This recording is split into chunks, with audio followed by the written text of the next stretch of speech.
Discover the Our MedTech Lives podcast, where industry experts share their career stories, key achievements, and insights into overcoming challenges in the medtech field. Hosted by Zilko Rima and Kash Ikram.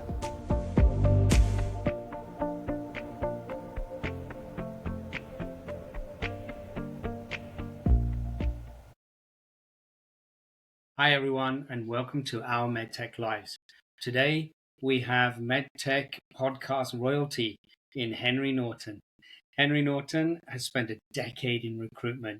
You may know him from the SurgeryBot podcast and now the Crux podcast.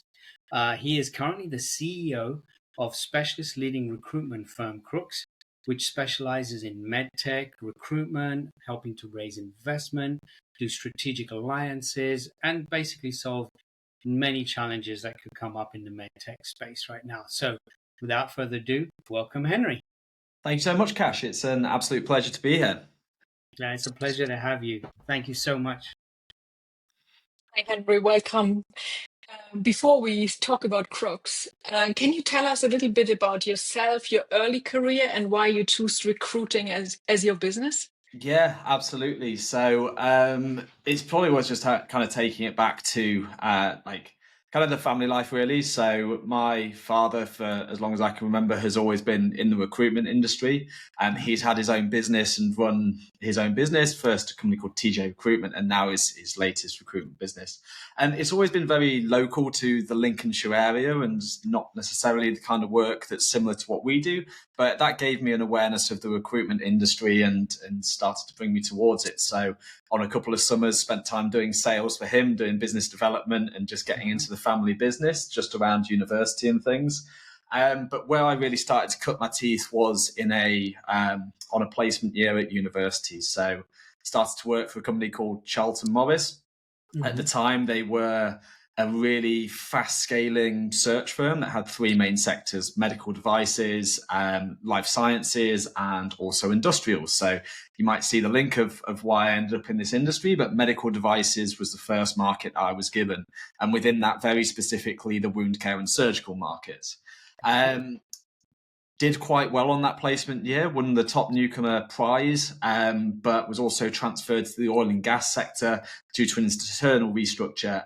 Realised oil and gas is definitely not for me.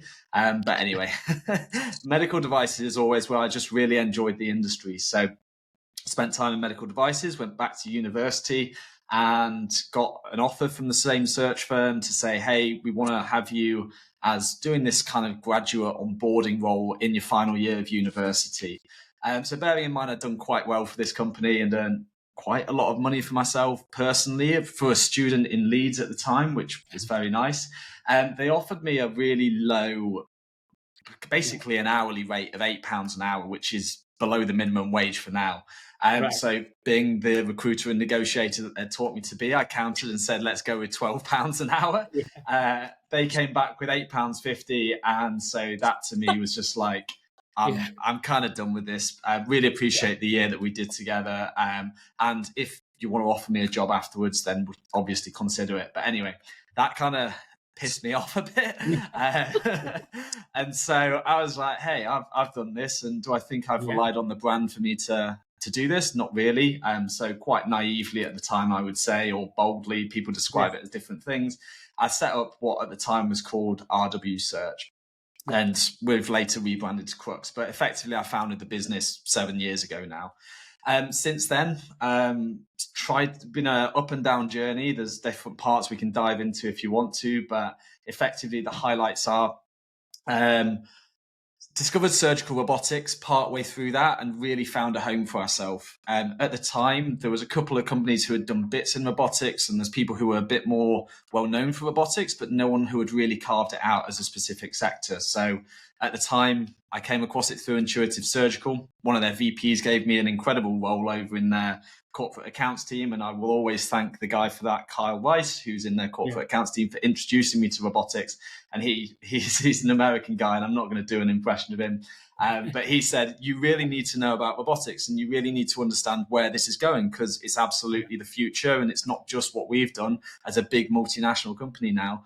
but you need to look at all the other areas. And so got down a rabbit hole of research, spent a lot of time getting to know the space, started to win some work within surgical robotics, and just from there started to grow it and grow it and grow it. Yeah. Became well known in robotics, as you mentioned. SurgiBot's podcast, that gave us a great grounding for winning business, but also for raising our brand and profile. And since then, we've expanded into new areas of the market. So we've got our podcast that's wider in MedTech. We've hired a couple of people. We're working in a load of really cool spaces. And yeah, we do three things for companies. We help them hire executive level talent and also build the teams out underneath them. We help them raise capital with a partnership with an investment bank and also execute upon M&A as part of that. And we also are building a community of medtech founders and CEOs to help them learn from each other and network and grow. That's a very early stage part of the process at the moment. We've got around 15 companies, but growing very, very quickly. So that's the final stage. So search, capital, and community. And I'm going to stop there before. Strike while the iron's hot. Let's go with that. I think we've done what you've achieved is amazing, and I think you make a really important point. If you know your worth, right? And if you're not being treated fairly or equitably, don't be afraid. Right, to move on, right? And if you hadn't left, you wouldn't have achieved any of the things that you're doing now in such a relatively short period of time, right? So there's definitely a lesson there for everybody. For sure. I think the naivety helps. Like if I was to go back and kind of change, and I know we're going to come to that question later on, but if I was going to change one thing, I would have spent a bit more time in search just to really get an understanding more of like the process, but also that has led to some of the decisions we've made have not been like a normal search firm who just go and we're going to win clients and we're going to deliver on those roles. It's like, well, actually, if I was stuck in a kind of corporate firm and I bring then an idea to them of like, hey, there's a real opportunity to help companies access VCs or go through M&A that they're really struggling to get, I don't think some of those decisions would be made as part of the bigger firm. So some ways I think we could have done more early on, but also we might not have got to where we are without doing that. So you're completely right. And Henry, you mentioned that you help companies to find investors, and we always hear now the climate has changed. It's so bad now. Would you confirm it? Has the fundraising climate changed? So yeah, absolutely.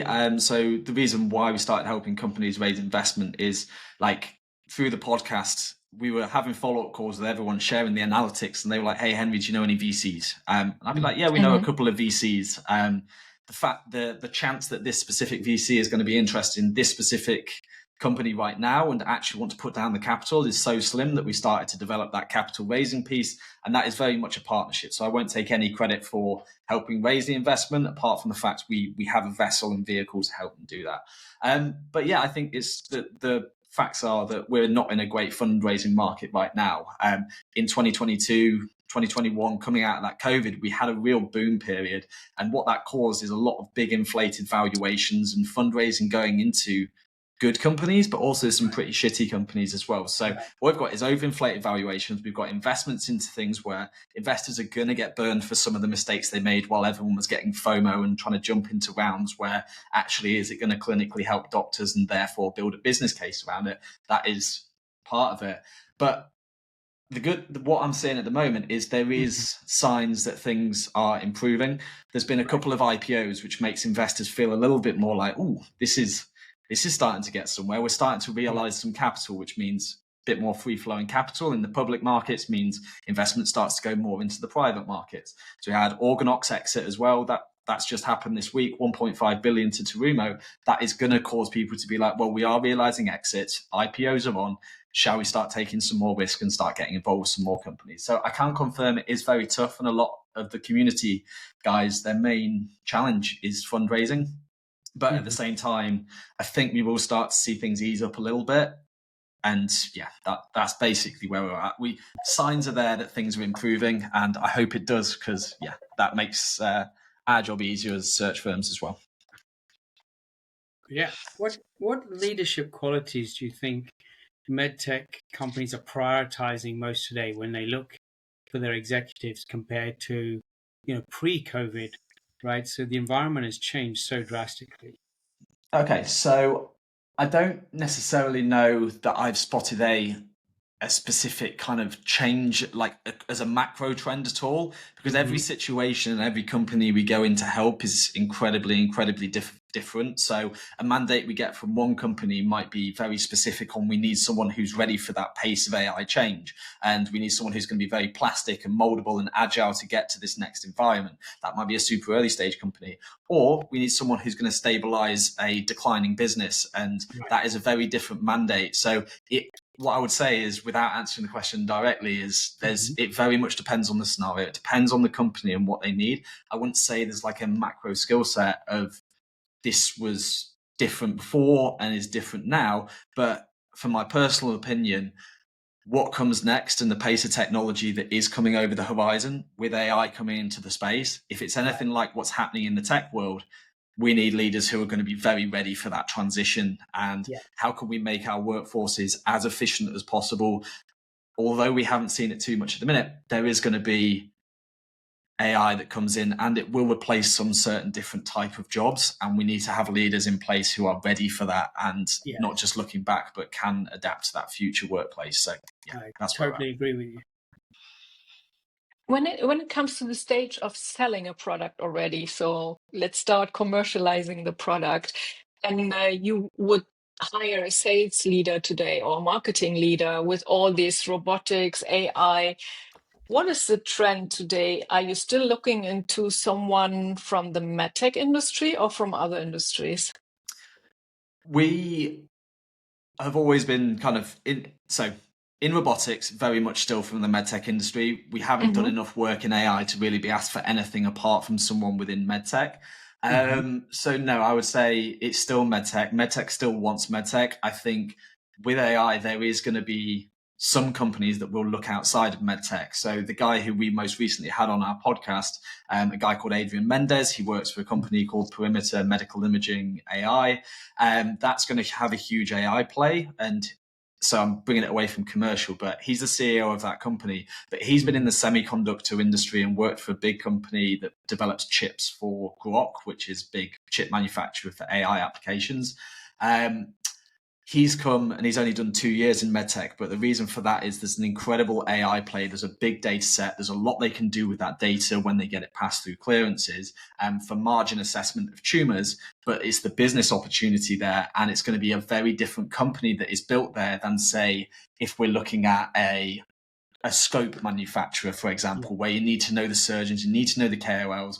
That company is going to be very different. It's going to be built in a very different way. And I guess another company we work with called Andromeda Surgical, they're also looking for more people from the tech industry because the kind of medtech mindset is quite slow in a lot of different ways. And so they're looking for people who are maybe coming across who can think quicker from a tech industry because the pace of that company is like nothing I've ever seen before. So I'm not committing to the kind of sales leaders just yet and saying that, but I think we will see a trend towards it, especially when it's more of a kind of SaaS model or AI model of selling a monthly subscription versus selling a piece of capital or a piece of equipment that you would use in surgery.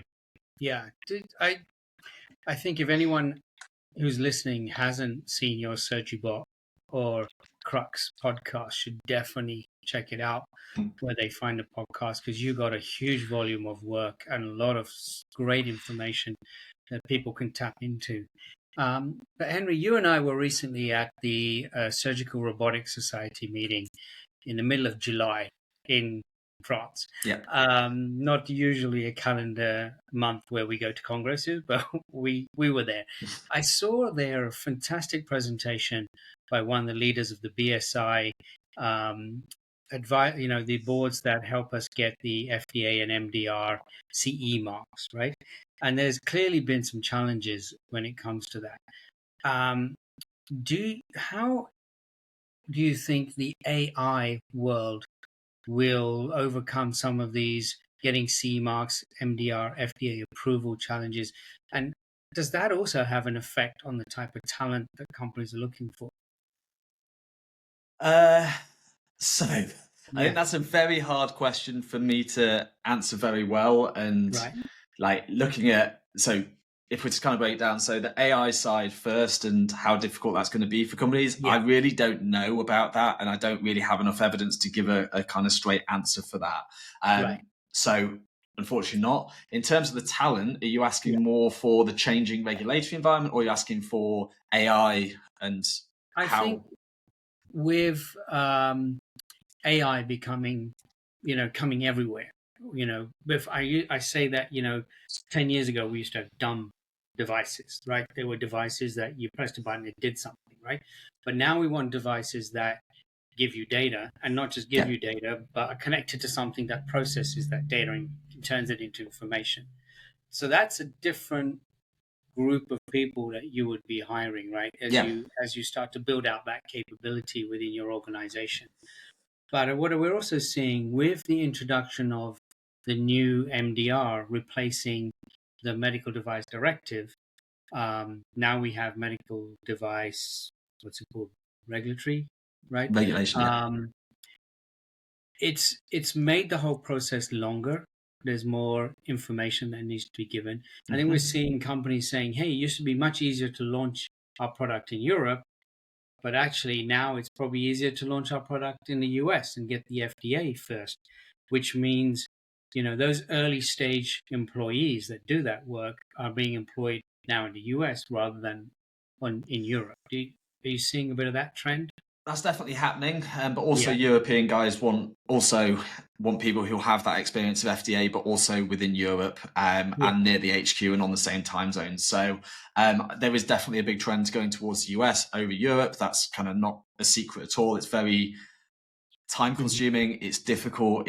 It's tricky to get MDR. So people who have made strategic decisions to go MDR first, and they're kind of getting stung by it at the moment, are having a bit of a tough time of it. I think people definitely are looking to the FDA. It's clearly a much more fluid pathway at the moment than the European side. But I think also people are even looking to Asia and also gathering clinical evidence in countries which are a bit more fluid. One person who I respect a lot, who has kind of gone down a different route, is Paul Roberts. He's the CEO of Lupin Dental. Lupin have obviously gone to India, and the fact he told me is there's actually more people who can afford a Western standard of healthcare in India than there is the US. And so when you've got that, it's like, can more people afford it? It's quite well known, but not very well talked about, apparently.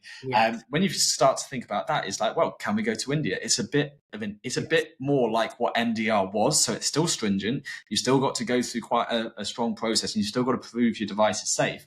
But looking to other geographies as well, it's either Europe or US, but let's think a bit more outside the box. And that's what I like about where Paul's gone with that. And 100%. That change is definitely happening. Silka. Yeah, when you recruit for a startup company, who's the first one you are recruiting, and what type of people are you looking to hire? In early stages, the first things are usually engineers. It's usually founding engineers. Like it depends on how the company's been spun out, what they've been spun out of. It could be from a university, in which case it's a research project that is then getting turned into a business. You might be the person who's leading that, and you might be the tech guy, and you need to bring in someone who's more of a business person. But I'm just going to answer it with, it's very situational. But the first talent that a lot of people need is engineers to work on it, to build it, to turn it from this is a piece of research and could be an idea into actually, can we build this into a piece of technology that actually works in a human? So it depends. It's fascinating. I mean, I'm tying, you kind of mentioned this earlier, right? That if you were in medtech 20, 15, 10 years ago, you launched an orthopedic implant, it was the same as how you did it 5 years ago, 10 years ago, right? If you're launching a technology today, it's uncharted territory, right? If it has AI and information on it. So you can't lean back on, hey, I have 20 years of experience of launching this non-digital device. Hey, let me launch your digital company. It's uncharted territory. It's a different skill set that people either have to adapt to, or we're looking at different types of people. For sure. Right? Yeah. We have to think outside the box. You do. And are you finding enough of these people in Europe, or is it also, are you having to go to the US and, Asia? Asia is leading in a lot of these areas, right? I think there is always people out there, like unless someone's looking for a complete unicorn that like literally doesn't exist. Someone who's got 15 years of AI regulatory experience, for example, that's just not going to be something that because AI wasn't about then, or so it's about trying to find like who's quickly scaled up this if we're looking for someone with AI, just to take an example, who has quickly scaled up in this, where can we look for people who might have the right skill set? What was the trend maybe 5 years ago? Well, maybe it was software as a medical device, where the pace of iteration on a piece of software is way quicker than a hardware. As you say, build an orthopedic knee implant, the knee implant goes in and you get in that product passed. It's not like there's huge levels of innovation. But with some of the software that's been, it starts off and then within 2-3 months there's a new software, and it's about how, for example, in regulatory, how can we quickly find people who have been part of that rapid scale? And some of it might be in consumer areas where there has been, like, consumer doesn't wait for anybody. If you're doing regulatory for a consumer product like Apple, Meta, or any of these kind of big tech companies, the consumer product's going out whether you like it or not. So you've got to figure out how you're going to get the AirPods to be a new ear, what are they called? The ear things. I've just completely dropped my mind now. But anyway, hearing aids. So the new AirPods are hearing aids. So they weren't waiting for anyone. So you need a regulatory person in that to get it passed as a hearing aid. So that is the kind of person who might work in a changing AI environment, who needs that pace of iteration, because Apple isn't going to wait for anybody. So you've got to make sure you've got everything in line to get it there. So that's the kind of mindset I think a lot of companies need who are in that AI space. And that's maybe somewhere where people can look. Yeah. But in this crazy world, let's call it like this, what are the differences you see in executives who still keep getting top opportunities, and what are they doing different than the others who plateau? Yeah. So a lot of it, unfortunately, does come down to track record and exit. And if you've got an exit on your cards, or you've raised an incredible amount of money, or you've done something incredible previously, you're always going to be approached about opportunities because you're kind of a hot property. If you've done it once, the idea is that you might have been able to do it before. So unfortunately, unless you've done something really, really incredible or been part of a journey at the right time, then it's quite hard to get that first one. You just need to position yourself in a company where you think it's going to go the distance. You need to do a lot of due diligence about whether that company, if you've got a few offers on the table, and look for the one that has the best chance of going the distance, that will give you that innate value of, headhunters will approach you because of what you've done. VCs, you will have a good network of those. So they'll be like, hey, we've got another startup. We want you to do the same piece in this one. Can you get us to an exit? Because a lot of this is fortunately and unfortunately, is all about capitalism and value creation. And a VC wants to see if someone's done an exit previously and they've made $800 million on that, and the VC makes 200 million, and it's maybe a 10x of basically the opportunity.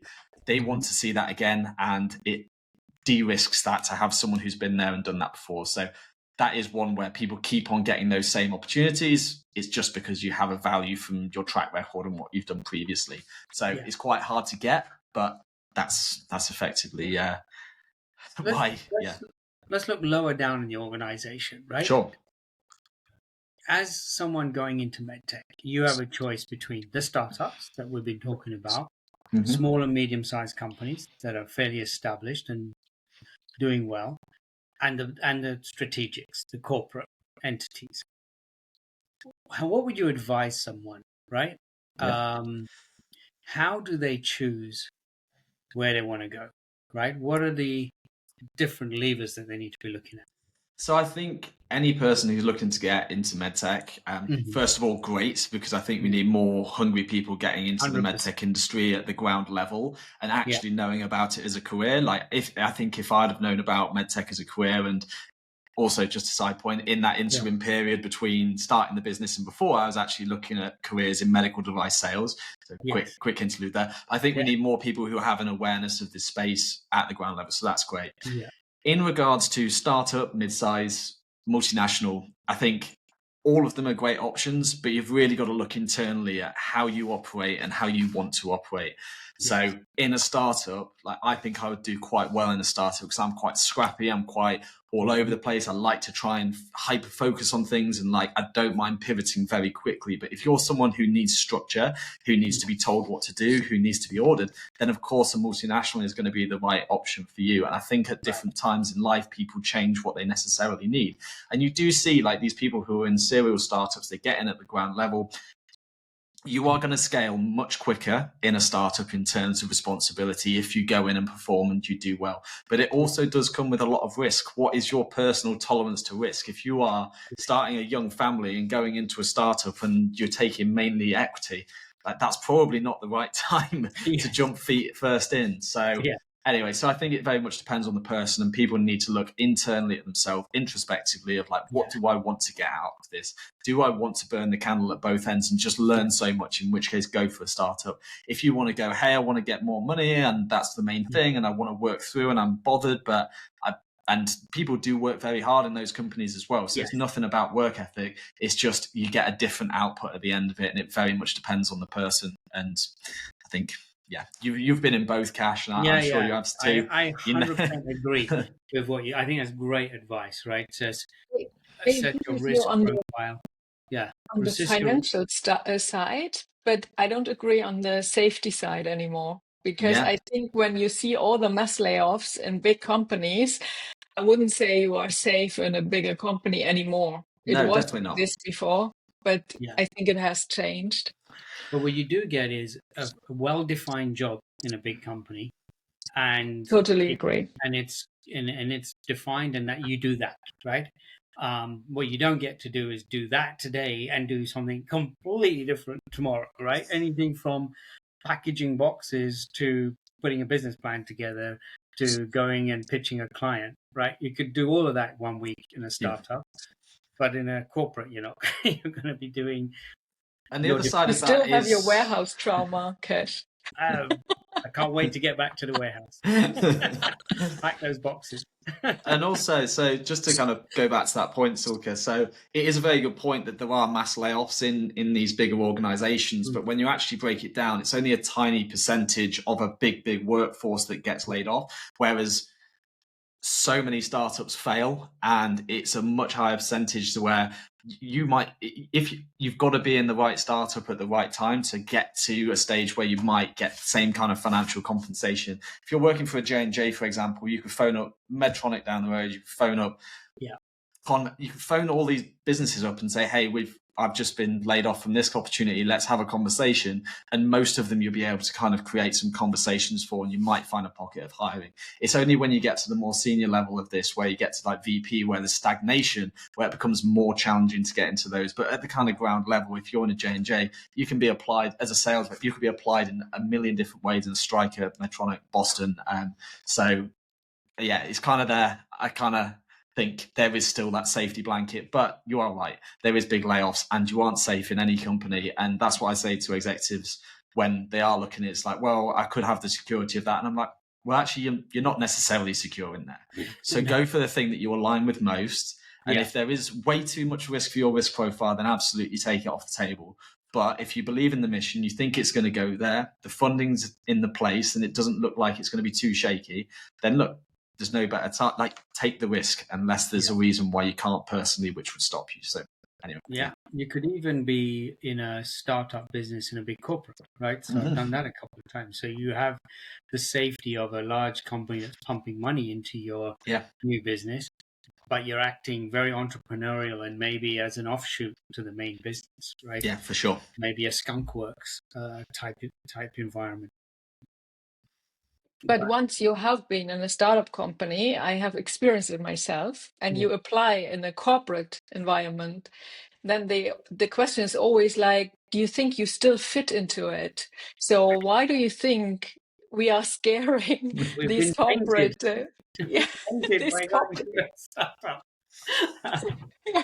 So why do you think they are so scared of people who worked in a startup before? I don't think they're inherently scared of people, but when you see execs who have been in the same role for 20 or the same company for 20 or 30 years and maybe moved from Olympus to a J&J, I keep on using these big companies as things. Not everyone is like that within them. but like they're going to look for the comfort and the safety blanket of people who look, smell, and feel a bit like them. It's a bit like when you go to a startup and they say, well, we won't look at anyone from a big corporation. It's the same on the other side of the coin. What you want is that comfort and safety blanket that makes sense. So there are people in big corporates who can act like a startup or scale up and they can really make that transition, but it takes a certain personality profile and it takes someone who's looking to get away from the bureaucracy for them to even work out in a startup or scale up environment. And then on the other side of it, yes, they may be worried because they have been probably burnt before by someone going back in. There's loads of layers of bureaucracy from someone who's got a million different ideas. And then they're just like, well, I want to go. And why would I wait here and wait for you to make a decision for a year when I could go to another startup? So it's about, a lot of this is about de-risking, is what is the lowest difficulty that we can do to hire this person and who is the most likely to work out within this specific role. So yeah, it's difficult. No, I think that's really good, because if you are in a corporate and you want to go to a startup, now you know what the startup people are thinking. Like, is this person going to be quick on making decisions? Are they going to, take risks? Are they going to, in a startup, you see a snake, you kill the snake. We figure out later on why the snake was there and who was supposed to kill it. But we kill the snake, right? Whereas on the flip side, if you're in a startup and you want to go to a corporate, they're thinking, oh, is this guy going to be a risk? Is he going to upturn the team dynamics that we've got going on here? Is he going to be controllable?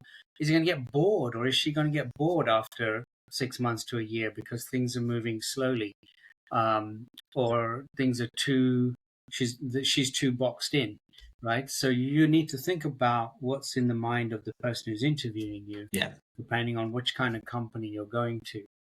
For sure. Right. If you're a corporate person who's used to having tons of processes that are all validated and tested, you're not going to get that. You might have to write a few yourself while you're there. Right?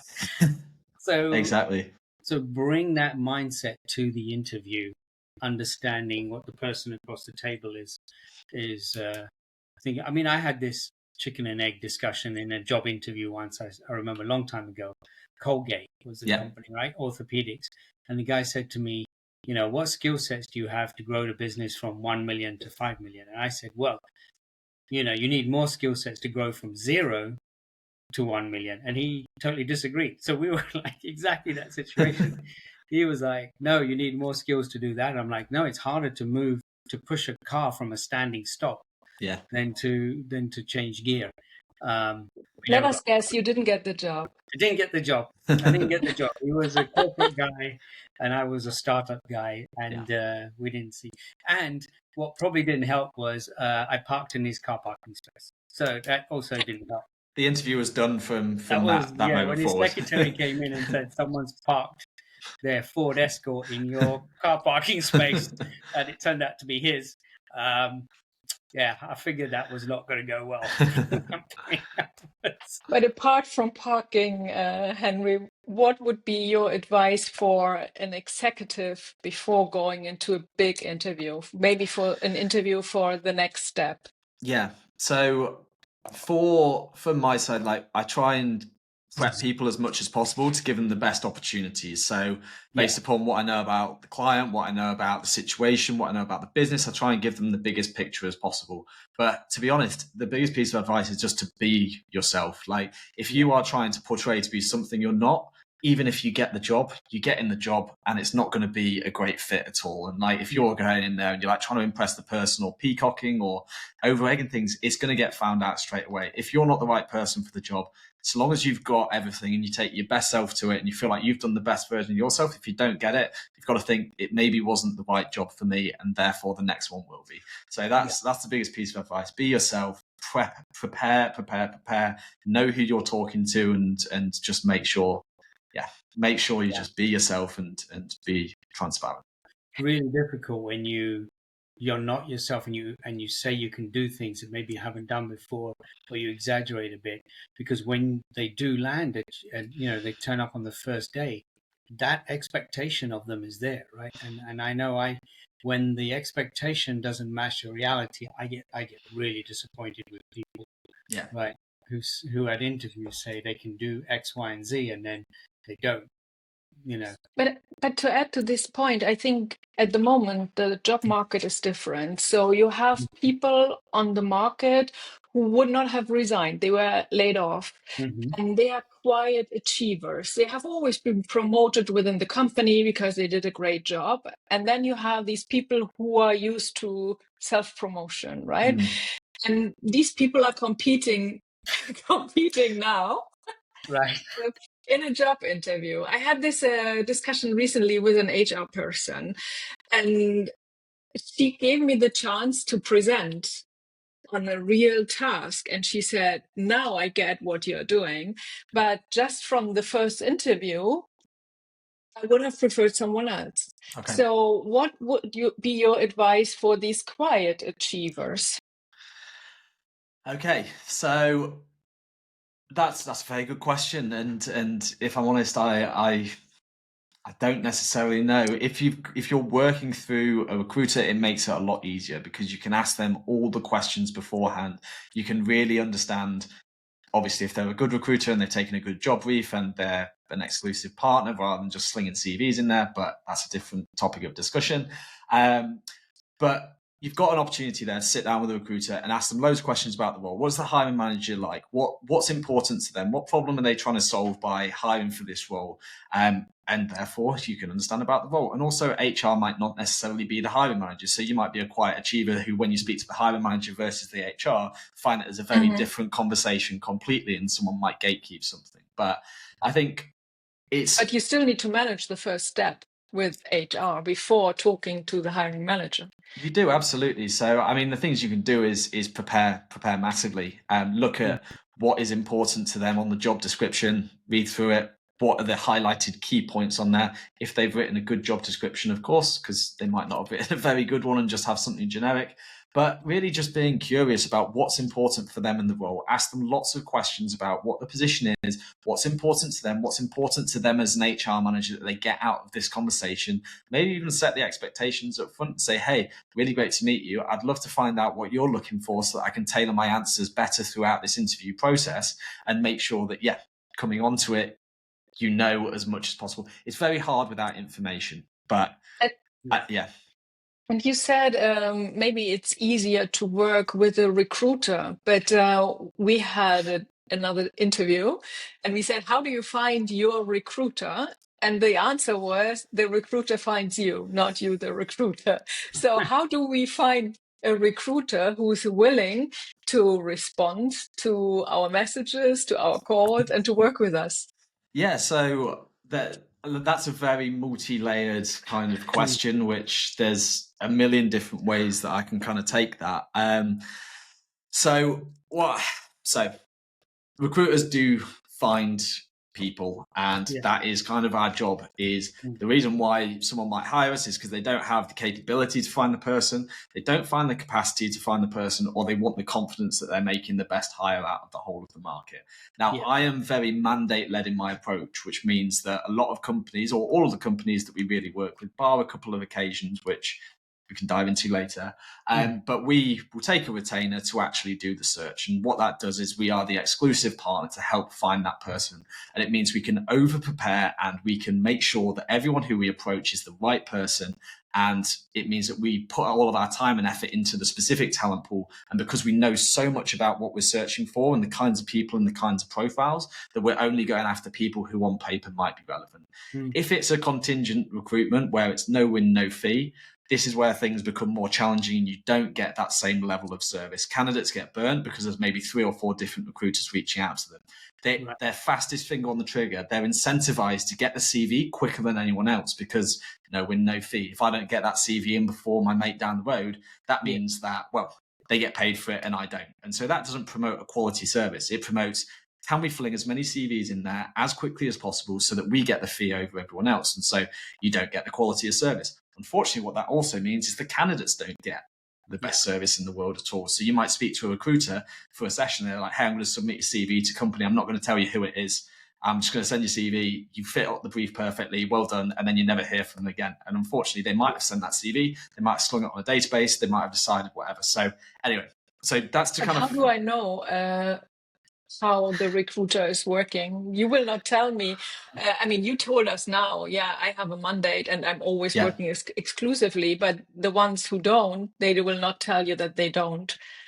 Or is this a sign already that they don't? I think now that we're learning this, it makes sense to ask the question, right? It Are does. you working on is this an executive search or not, right? Are you retained on this? Are you exclusive on this?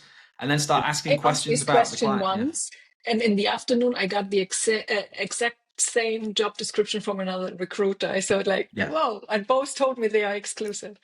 Yeah. Yeah.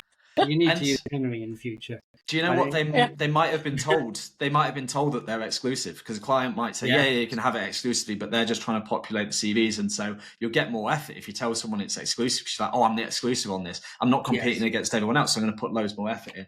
But the key thing is to ask really, really quite smart questions. Like ask them if they're retained on it. If they say yes, they might be very transparent and say, no, we're not retained on this. And that is also absolutely fine to not be retained on something. There's a job at the end of it, but it's about how much trust you can build in that recruiter. Yeah. Ask them questions. So how long has this job been on the market? How long have you been working on it? What kind of technology is this working with? And if they're just like, I can't tell you, can't tell you, can't tell you, well, what can you tell me about this position? And it's not about trying to figure it out. It's trying to figure out whether they've actually taken a good brief from it. Is this person engaged on this? And have they got the hiring manager's contact details in their back pocket where if they phone them up, say, hey, I've got Silke who's a phenomenal candidate in this space. I think you should interview them. They're going to turn up and interview that person rather than someone who's going to throw a CV at it where they've maybe had a 15-minute call with them and they've told their boss in recruitment, hey, I've got a new job on and hey, we're all going to work it. We're all going to jump towards it and we're going to try and fill it. And it's just, they might not know what therapy area, then it might not know why it's important. They might not know the way, the problem they're actually trying to solve through searching for this role. And that's the difference. It's like, and that's why I think most clients who should work on a retained basis with a trusted search firm because it avoids a lot of the challenges. And retained isn't perfect in every way, don't get me wrong, but it solves a lot of the challenges, especially if you partner with someone who's got a good reputation. And there's lots of people out there who do. I know if from the client side, from the hiring manager side, retained search is definitely, you get higher quality of candidates, pre-vetted, and match the brief much better than receiving 100 CVs from 10 different recruiters, right? But here's the question I wanted to ask you. I got you on the podcast for, right? You ready for this? Go right? on. So a lot of companies use these psychology tests, IQ tests, cognitive tests, right? How do I Kobayashi Maru these, right? and I get around them, right? I'm ready. I got my pen, right? I have no idea whatsoever. I have no idea how you would hack them or try and come over them. And to be honest, like if a company decides to use it, we'll always say, yeah, absolutely. It can be a great management tool, but if there's an over reliance on them, and I think a kind of famous one is Strikers. They use the Gallup.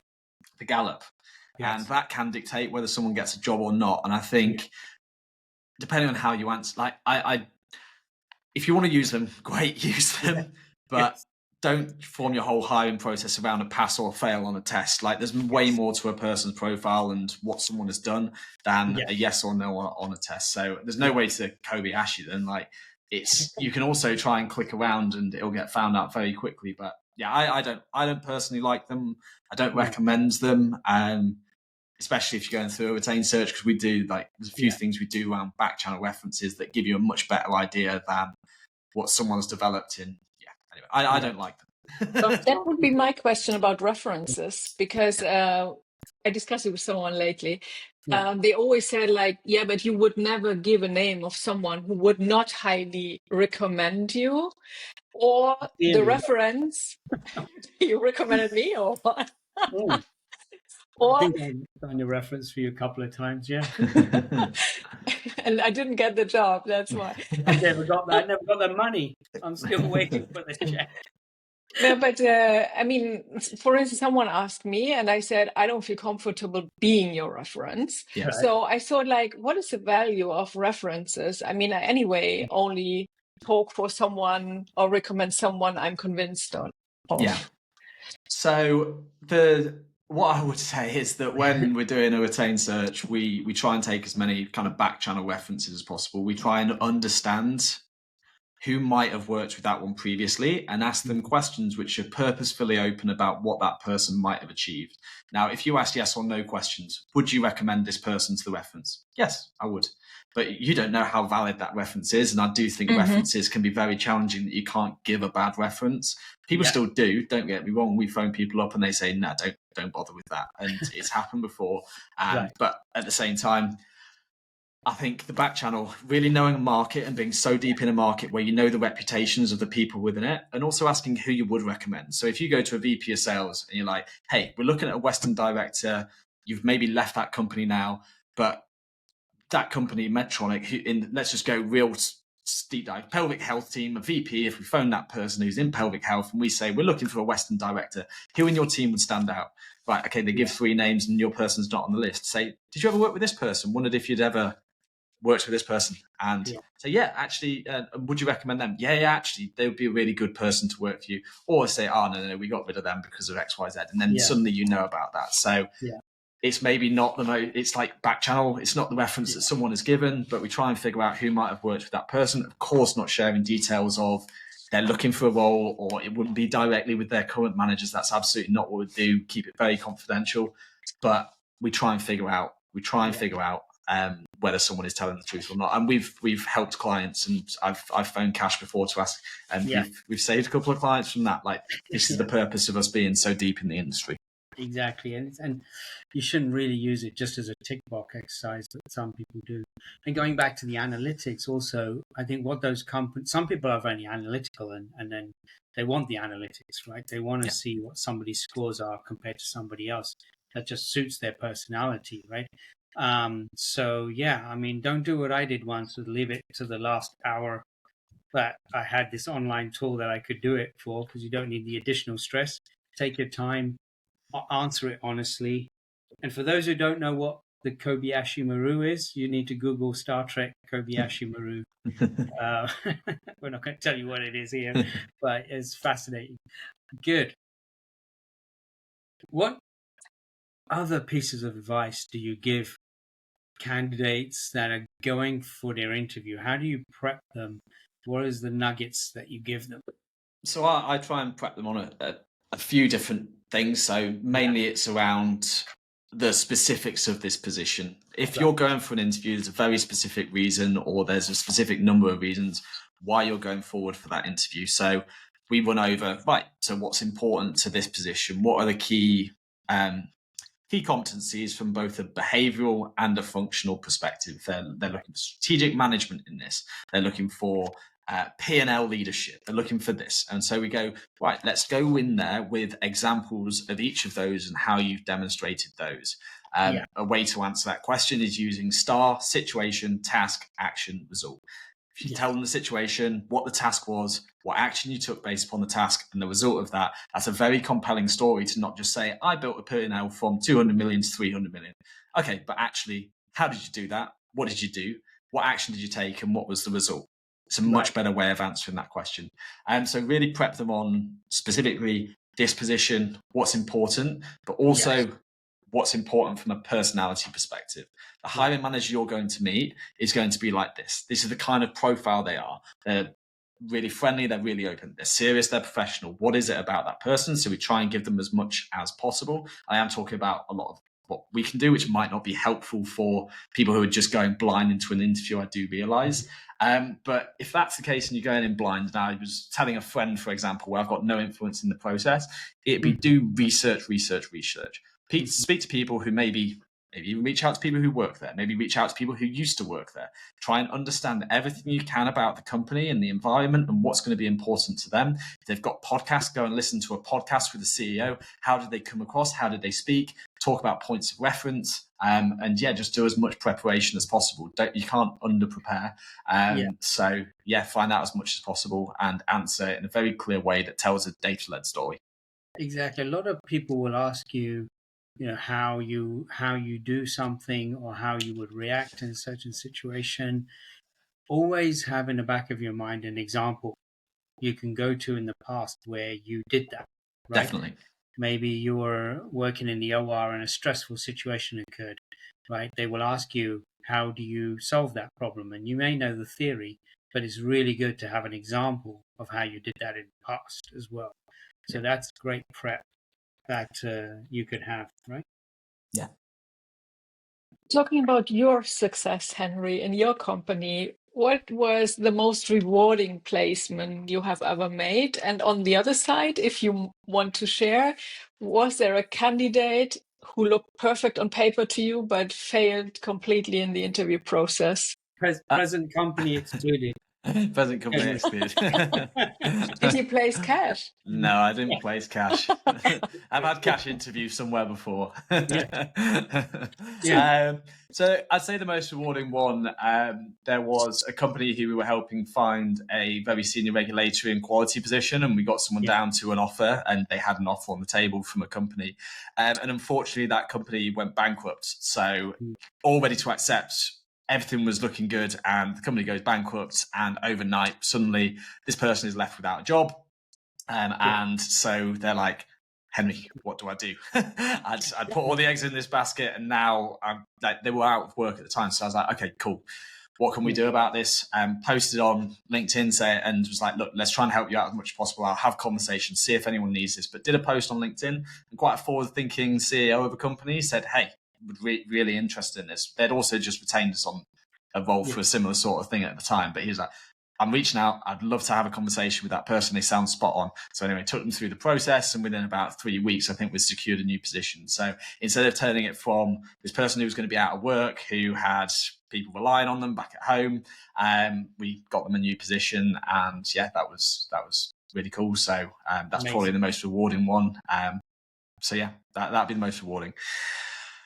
The other side of the question, there's definitely been times before where people do look great on paper. I think people can put together a really good paper resume just by looking at some of the companies people have worked at. You can, on paper, be a really good fit. And sometimes, surprisingly, people go and I'm like, not too sure about that one, but then they come out and they do very well. It's very hard to understand someone's personal preference, and as much questioning as you can do, still you are surprised by the outcomes of some interview processes. But there's not one that particularly stands out where I was super surprised and they got the job at the end of it. And because of the process we go through, we do like to throw wild cards in there as well, where it's maybe on paper they don't look right, but actually when you meet them, you might find out that they have such a drive and such a personal connection to a mission that they're going to move heaven and earth, versus the people who have been there and done it before, and this is just another position to them. So there's definitely times when that happens, but there's not one that stands out.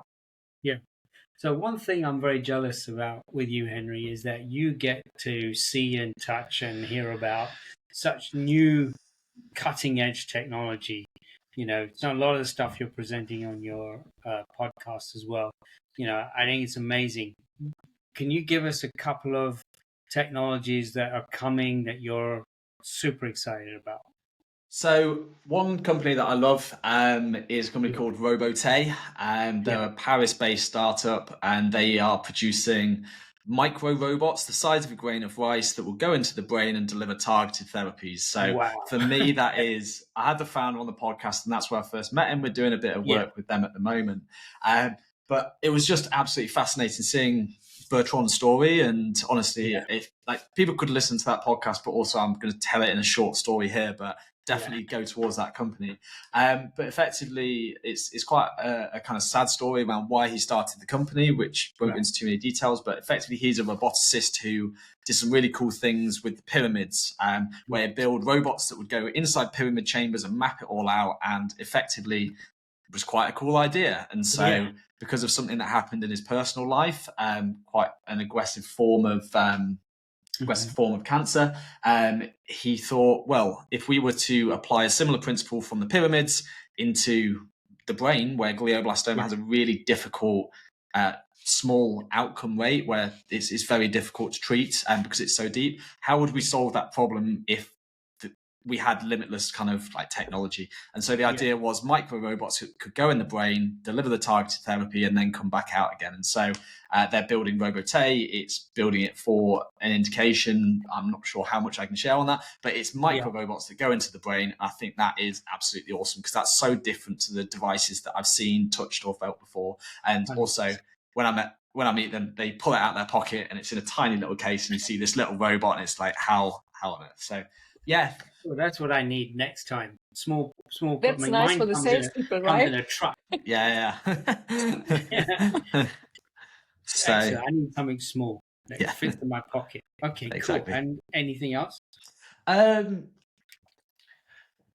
Autonomous robots, so Andromeda Yeah. Surgical, mentioned them earlier in the podcast. They're developing autonomous surgical robots for endourology, and I just love the way that they're going about things. They move quicker than any other company I've ever seen move, in terms of how quickly they've got a robot to certain milestones. Again, there's stuff we know that I'm not sure how much I can share of publicly. So, but they've hit certain milestones way quicker, and they're building towards fully autonomous surgery. And what I like about them is they're pulling ideas from the autonomous driving space, where we've had autonomous technology for a long time now, but pulling it into medical technology. And the founders just don't think like a lot of medtech companies. They think more like a tech company, but are building something really incredible. So autonomous plus the Robote stuff, they're two super cool ones. And then I would say like the AI space, or actually the margin assessment space is probably the other one. So there's two companies really. There is Samantry Medical and there's also Perimeter, who we mentioned earlier. But the margin assessment to reduce the amount of surgeries people are going to have,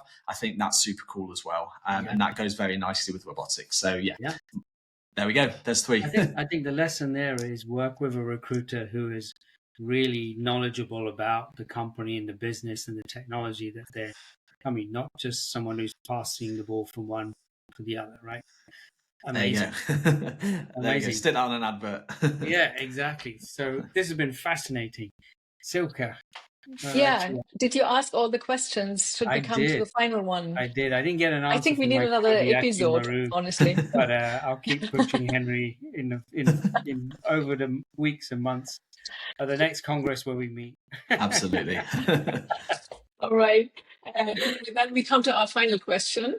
Even if you are a recruiter, we still want to ask you the same question. What are the three things you know now that you wish you would have known then? Or in other words, what would you recommend to the younger Henry?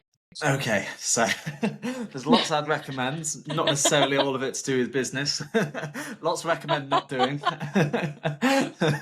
Something you can share on this podcast. Yeah, of course. Yeah. So family audience. Exactly. So one of the things that really served me well, kind of not too far in, but like really specialize and find an area where no one else operates. Do that sooner. So the surgical robotics was a great move. And at the time, it was kind of just falling into it. But that nicheness really gave us a platform to build something and become, not quite famous, but we became really well known in a small space. And that has built an incredible launch pad. So do that sooner. I think that's one. Headcount is a vanity metric is another one. So when I first hired a team out, we hired like up to 5 people and had another director on at the same time. And we didn't really know what we were hiring for. We hired people who we liked. We didn't really have a process. We didn't really know what we wanted. And we're just like, hey, we like that person, put them into there. So headcount's a vanity metric. And we since built a really robust hiring process, and the person we've most recently hired, Jordan, is working out incredibly well. And then we've got operations. He's also working out really well. Jim as well. Big shout out to the guys. So that's been really good. So, and then the third thing is just work really, really hard. Work as hard as you can early on, and good things will happen. The harder you work, the luckier you get, and that's definitely happened for us. And so, there you go. 3 things. Well, Henry, I've known you for a long time. I know you are seen as, robotic recruitment royalty. I'll put it that way. You're on the cutting edge of so many technologies. And this podcast, I want to thank you. You've given so many lessons and so many good tips and tricks for people and helping them to understand the process. I mean, we do need talented people to come into our industry.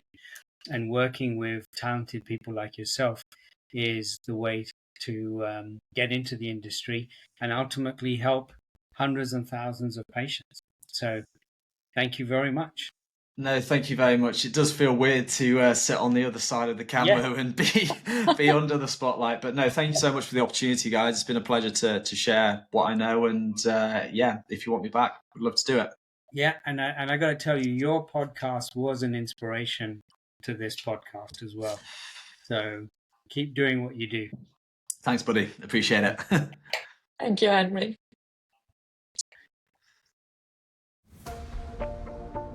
Thank you for tuning into our MedTech Lives. You have been listening to Zilka Rima and Kash Ikran. We're committed to bringing you insights and stories that inspire and inform the medical community. If you enjoyed this episode, be sure to subscribe, leave a review, and share it with your network.